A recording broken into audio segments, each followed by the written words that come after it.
John Cordy and I am the Jabberwocky, obviously. I just wanted to say at the start of this video, thank you for watching. If you could like and subscribe, that'd be really awesome. If you do find useful stuff on my channel and you want to support in some other way, there's a couple of things. I've got a Patreon where you can get the tabs and backing tracks and all that sort of stuff to my videos. The backing tracks are the main thing, so any video that you see of mine where I'm playing along with stuff, you can request those backing tracks and I put them up on Patreon. I think hopefully people will tell you that I do that pretty much every day, or any time there's a request, so hopefully that's some sort of useful thing. And also then tabs for the stuff that I do every week, like the 7 chords or the licks that I write. The other thing is I've just set up a thing called Buy Me a Coffee. I drink quite a bit of coffee, and I think maybe this would be like a vaguely fun way. If you guys find something useful, absolutely don't do this if you don't find anything useful. Don't do this if you can't afford it. But, you know, if you think, oh, I do like what John does, maybe if you like what I do and you think one day I'd like to show my support in some way, the Buy Me a Coffee link will be in the description if you ever choose that you want to use that. Don't feel like you have to at all. It's literally just a thing if you wanted to. If you're already a Patreon, I wouldn't necessarily expect you to do both at all. Just to say I wanted to put that up there in case people did want to do that. Other ways you can support the channel is just to like and subscribe each video. Leave a comment below saying that you hated what I did or liked what I did. And maybe if you've got friends who play guitar or whatever, or even friends who like guitar playing or music in general, and you think, you know, there's maybe someone who might like some of this guy's playing, you could share it around in that way. Yeah, there's just a few things. If you wanted to help out in any way, that's what you could do. But thank you for watching, and now on with the video. This week, I'm not sure that I said anything egregiously wrong or stuff that I needed to fact check too much. So that's a bit of an issue for this segment, because this segment is supposed to be what I was wrong about in the week. So I'm sure there's lots of things that I have been wrong about. Leave them in the comments. But what I wanted to really talk about today is the things that I think that I practiced that realistically I don't think necessarily I would recommend someone else to do too much of, or I might suggest other things to practice instead. This is fairly personal to me and my musical journey, but there may be useful stuff in there for you, hopefully. Maybe I'll ask you to like and subscribe at this point before you've watched the whole video, but you don't have to. Hopefully there'll be something in there for you.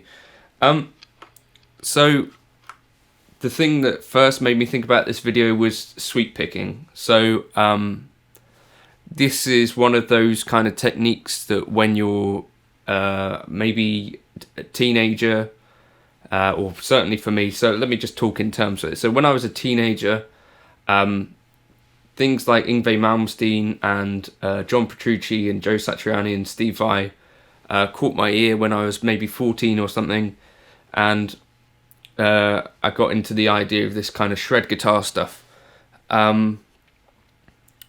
So when I was younger, I kind of had it in mind that you would take the best of all of these kind of guitarists. So, you know, you might have Joe Satriani's legato at the time, John Petrucci's alternate picking, you know, and someone else's sweep picking, Jason Becker's sweep picking maybe, or something like that.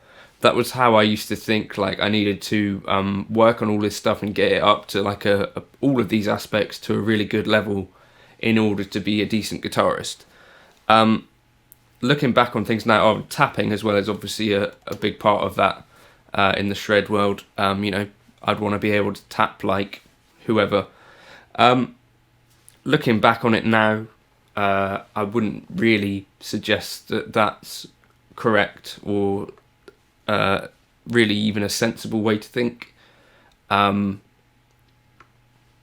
So I'll talk about some of the things that I practiced sweep picking. So you got this kind of thing.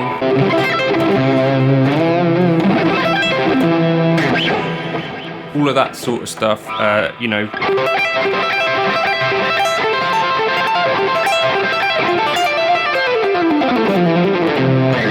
Stuff that I can't play anymore. So I used to practice these kind of rigid arpeggio shapes.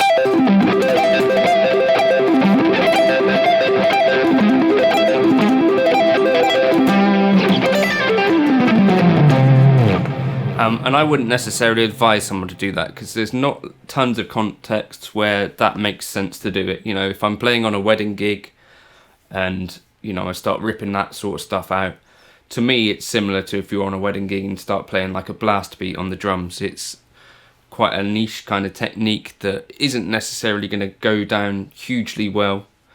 And to me, very much sounds like that kind of arpeggio exercise thing, rather than fitting nicely into a song and creating like a singable melody, which I guess is part of what I aim to do anyway. So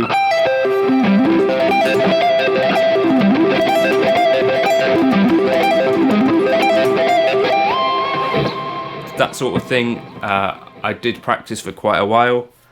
I think I was probably wrong to have done it in that way. But things that I think do have value in the sweep picking world, I know that I end up sweep picking my legato lines. It's not something that I practice, it's just something that happened. I guess maybe that came from working on sweep picking.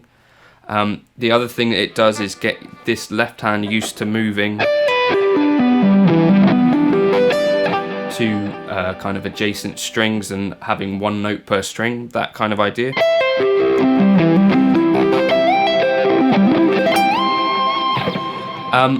But there are sweep picked arpeggios that I think sound kind of better and maybe a little bit more musical, this sort of thing.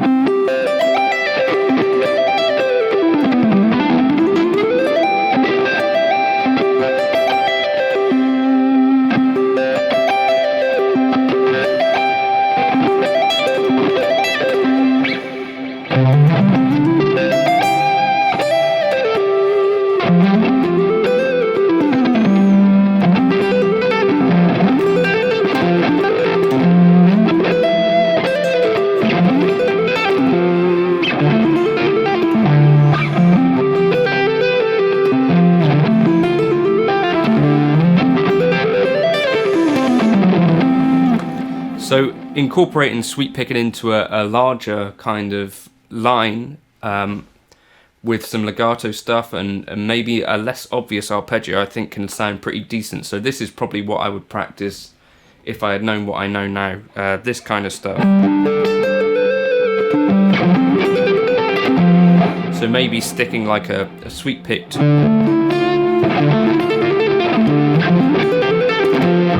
9 kind of arpeggio.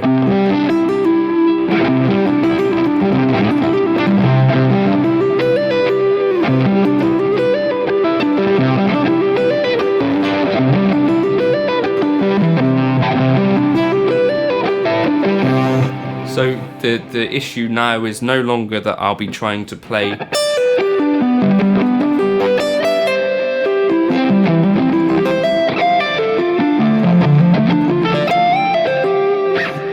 just straightforward arpeggios, but I'll be trying to play an interesting line. I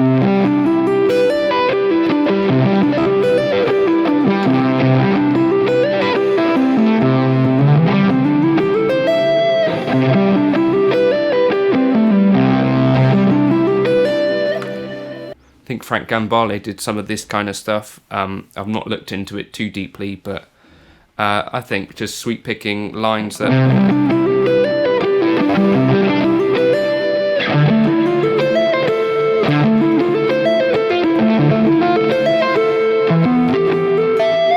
and then the other thing would be to move those shapes all through the scale, so you don't just have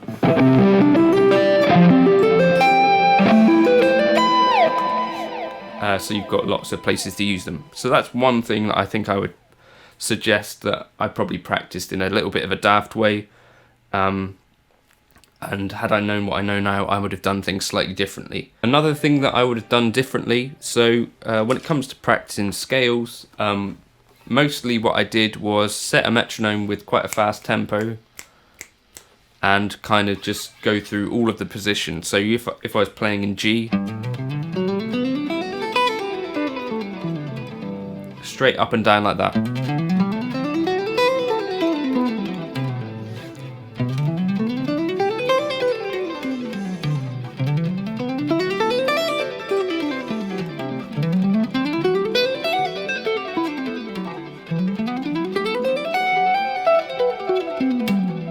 That sort of thing. Now, if I was doing this again, what I'd probably recommend is things closer to what a saxophone player might practice. So maybe look up some of that, but saxophone players practice stuff like this.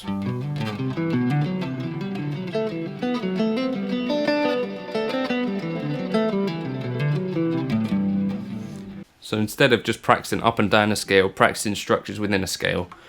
The other thing that we could do, taking that idea from saxophone players roughly, is to move chords up and down scales. So this is something that I've talked about before, but you know, if you've got this in G, just move every note in that chord up.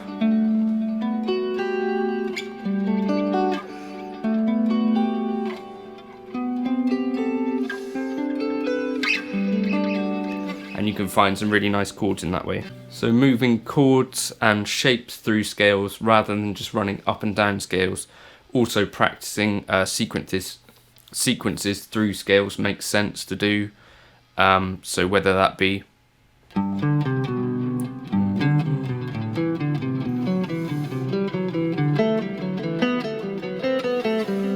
that sort of thing, I think that's worth practicing. When it comes to the metronome practice, again, something that I didn't realise until very late, you know, sort of within the last 2, maybe 3 years, is that you should really consider practicing with very slow metronomes, as it helps you to rely on your inner kind of timing rather than the actual metronome. So for instance,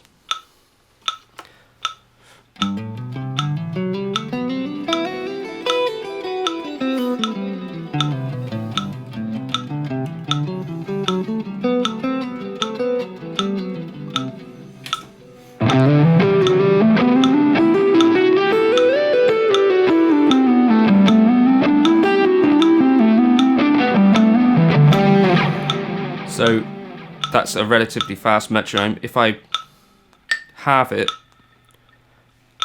I'm going to have to rely on my own timing.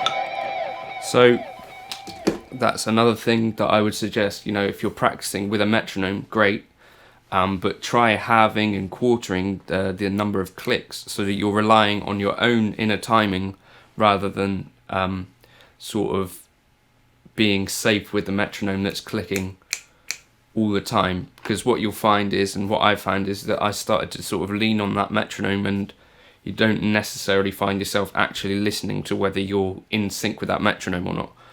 So that's a few of the things that I think that I practiced a little bit wrong in the past. There's another one, you know, over-reliance on kind of backing tracks and the real book, or, you know, lead sheets for songs. I think it makes sense to try and memorize stuff, because on a gig, hopefully you're not necessarily going to be reading everything from a page. You want to be able to hold songs in your memory, I think. So when I play, you know, any wedding or any gig, the goal for me is to be able to just play it from memory, you know, and memorize those 2 hours of material or whatever. And the best way to do that is to practice doing it at home. So any jazz tune that I'm working on memorizing it So, you know, that means listening to the tune many times, playing the melody many times, playing the chords many times, and improvising over it many times, and learning to rely on your own memory rather than having it written down for you. I think the only way to practice growing that kind of memory, is it an ability, a function, or whatever, is to just try doing it, and you keep the song in the head and in your memory, sort of like playing, rather than relying on seeing it written down. I think that does also change the way that you play the music, hopefully for the better. Certainly for me, I feel better if I can play a song from memory than if I'm relying on seeing kind of crib notes or chords written down and stuff. And there's certain songs that I used to have written down that don't necessarily stick in the memory very well. If I'd sat down with the record and learnt it properly, maybe I wouldn't be in that situation. So those are some of the things that I kind of wish I'd focused my attention slightly differently on. You know, sweep picking and, you know, tapping in these kind of techniques, if they are necessary at all, it's probably worth making sure that you're working on them in a way that sounds good musically, I think. Secondly, scales. Think about maybe practicing them less like a guitarist and more like a saxophonist or a pianist, where, because they don't have to think about the position so much, they're thinking about moving shapes through scales. 3, practice with a metronome, but slow things down, and slow down the click so that you've got less to rely on, so you're doing more to build up your inner kind of timing. And then lastly, try and get away from sheet music if you can, and increase your memory and your ability to remember songs. The only way to do that, I think, is by starting to do it. So those are kind of some things that I think I was practicing a little bit wrong in the early days, and if I could turn back time and do them, like Cher said, those are some things that I would do differently. So hopefully that's helpful. If you did find it helpful, if you want to like and subscribe. If you want me to kind of do some more stuff on sweep picking, things that I wish I'd practiced, maybe I could do those. Let me know.